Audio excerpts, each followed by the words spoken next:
안녕하세요. 반갑습니다. 허브경제TV의 한상욱입니다. 금일같이 한번 살펴볼 종목은 한국 BNC고요. 같이 한번 보도록 하겠습니다. 주주분들께 오늘 하루도 고생 많으셨다는 말씀을 드리면서 시작하도록 하겠습니다. 전체적으로 시장은 개파락 이후에 반발 매수세가 들어와주지 않으면서 좋지 않은 모습을 보여주었고요. 그에 따라 대부분의 종목군들이 좋지 않은 포지션을 보여줬는데 한국 BNC 그래도 오늘 어느 정도 선방해주는 모습을 보여주며 마감을 했습니다. 오늘 같이 흐름 체크를 해보도록 하겠습니다. 그리고 시작을 하기 전에 저희 VIP 체험 5기 월요일부터 시작합니다. 말씀드린 대로 선착순으로 진행을 하고 있고 저희는 인원수 제한을 두고 있습니다. 아직 늦지 않으셨으니까 꼭 신청 남겨주셔가지고 오직 한 번만 드리는 체험 기회 잘 잡아보시기 바라도록 하겠습니다. 그럼 한국 BNC 바로 보도록 하겠습니다. 일단은 주주분들 저는 오늘 한국 BNC 흐름을 보면서 어떤 말씀 드리고 싶냐면 오늘 좀 양봉이 조금 더 세게 나와줬으면 좋으련만 거래량이 좀 붙지 않은 부분이 많이 아쉽습니다.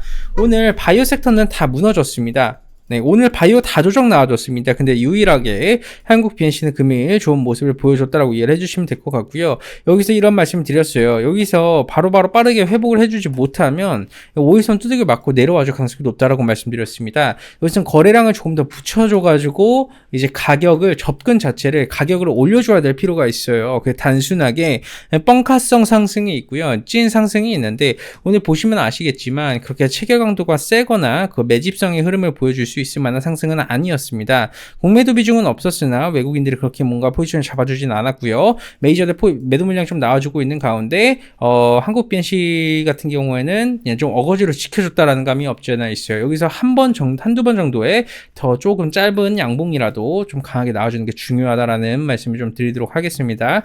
왜 그러냐면 지금 빠르게 17,000원 구간까지 회복을 해줘야지 우리가 단기적으로는 낙폭 구간이 좀 나와주고 이거를 골팍이라고 표현할 수 있습니다. 예시를 들어서 골팍이라는 게 뭐냐면 주가의 강한 상승폭을 만들어주기 전에 대부분 지지구간을 이탈시키고 개인 투자자분들의 손절매를 유도를 해서 손절매 물량을 받아내고 올려주는 과정인데 그래서 17,000원 구간까지만 빠르게 회복을 해줘도 이걸 골파기라고 치부할 수 있고 골파기 흐름이 나와주게 되면 한국 BNC는 페이크가 나오고 난 뒤에 상승이기 때문에 우리가 재료와 모멘텀, FDA 긴급상승 신청을 하고 승인이 나와주는 과정까지의 그런 기대감이 부풀려져 있다고 보시는 게 맞을 것 같고요. 근데 그런 상황에서 이제 빠르게 회복을 해줘야 되는 상당히 중요한 구간입니다. 여기서 회복을 해주지 못하면 어떤 흐름이 나와줄 수 있다고 제가 말씀을 드렸죠. 신풍지약처럼 흘러가지고 질질 흐르다가 막판에 이런 식으로 골파기 하고 U자형 반등을 보여준 다음에 아마 좀 다시 한번 더 하락폭을 크게 만들어줄 가능성이 높다라고 말씀을 드렸습니다. 그렇기 때문에 한국 BNC는 지금 딱 두 가지의 가능성을 열어두고 우리가 대응을 해야 되는 겁니다. 뭔가 개별적으로 모멘텀이 지금 사실 나와주고 있지가 않습니다. 이제 4월입니다. 여러분. 이제 4월이에요. 이제는 모멘텀이 노출이 돼야 되고 이제는 나와줘야 되는 정말 중요한 시기입니다. 그러니까 우리 주주분들께서도 저는 개인적으로 이런 말씀을 좀 드리고 싶어요. 우리가 투자를 하다 보면 좋은 날도 있고 좋지 않은 날도 있고 여러 가지 키워드가 다 있습니다. 네, 여러 가지 키워드가 사실 다 있는데 저는 이 제로 매매를 할 때 항상 아쉬웠었던 점이 뭐냐면 결국 기대감만 부풀려주는데 기대감 이후에 제로 모멘텀이 노출이 됐었을 때 그렇게 크게 상승폭을 많이 만들어주는 기업을 아직까지 보지를 못했어요.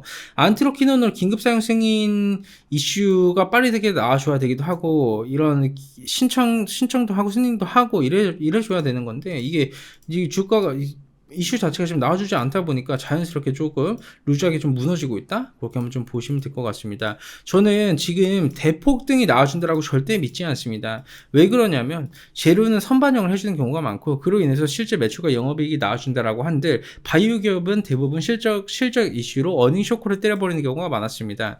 기본적으로 바이오 기업이 후반영을 받아가지고 어닝 서프라이즈 나와줄 수 있을까라고 생각을 하는 사람들은요 공부를 제대로 안 한 사람입니다. 왜 그러냐면 정말 많은 기업의 통계치 를 보고 정말 많은 기업군들의 이런 재료와 모멘텀을 가지고 분석을 해봤었을 때 어떻게 보면 승인이 진짜 나와주고 나서 매출과 영업이익이 나와주고 그로 인해서 기업이 변질되는 건 맞지만 그로 인해서 어닝 서프라이즈로 올라가는 바이오 기업은 저는 아직까지 제대로 보지를 못했습니다.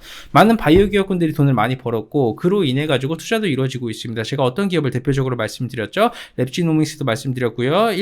일양약품도 말씀드렸고요. 그리고 이제 시젠도 말씀드렸습니다. M&A가 이루어지고 그로 인해서 투자가 이루어지고 R&D R&D의 투자가 30% 이상 이루어지게 되면 그만큼의 결과물을 가져오고 있는데, 우리가 단순하게 위탁을 받아서 생산을 한 다음에 판매를 한다라는 것은 모멘텀의 부재입니다. 그 부분에 대해서도 다시 한 번 더 말씀드리자면, 기업이 올라가기 위해서는 숫자, 그러니까 매출과 영업이익도 필수적으로 필요한데, 그것보다 더 중요한 건 성장성입니다. 코로나19는 지금 끝나가고 있는 상황이 팩트가 맞고, 대한민국 또한 마찬가지로 고점을 찍고 내려와주고 있습니다. 그러면 긴급사용 승인이 나와주고 난 뒤에 생산을 해서 판매를 하는데, 그게 실적이 예상보다 안 나와주게 될 경우에는 어닝 쇼크입니다. 그러면 이거 말고 훨씬 더 강력한 모멘텀이 나와줘야 되는데, 주가를 4만원, 5만원, 6만원까지 끌어올리기 위해 코로나 팬데믹급의 이런 이슈가 터져주고 나왔고, 그로 인해서 실수를 또 받아줘야 되는 건데, 그만큼의 탄력적인 재료와 모멘텀이 과연 어떤 게 있을까라는 부분에 대해서는 저는 의구심을 품는다라는 거죠. 그렇기 때문에 주주분들, 냉정한 영상입니다.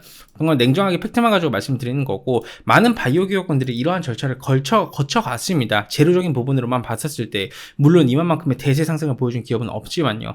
그렇기 때문에 주주분들께서도 꼭 좋은 선택 잘 하셔가지고 좋은 결과물도 가져가셨으면 좋겠습니다. 좋습니다. 오늘 깔끔하게 영상 이 정도까지만 진행하도록 하고요. 저희 허브인제TV 카카오톡 친구 추가 HERB2019 꼭 친구 추가하셔가지고 주주분들께서도 좋은 결과물 가져가셨으면 좋겠습니다. 저희가 VIP 체험은 단 한 번만 제공해드리고 있고, 다음 주 월요일부터 시작을 하니까 많은 사랑 부탁드리겠습니다. 감사합니다.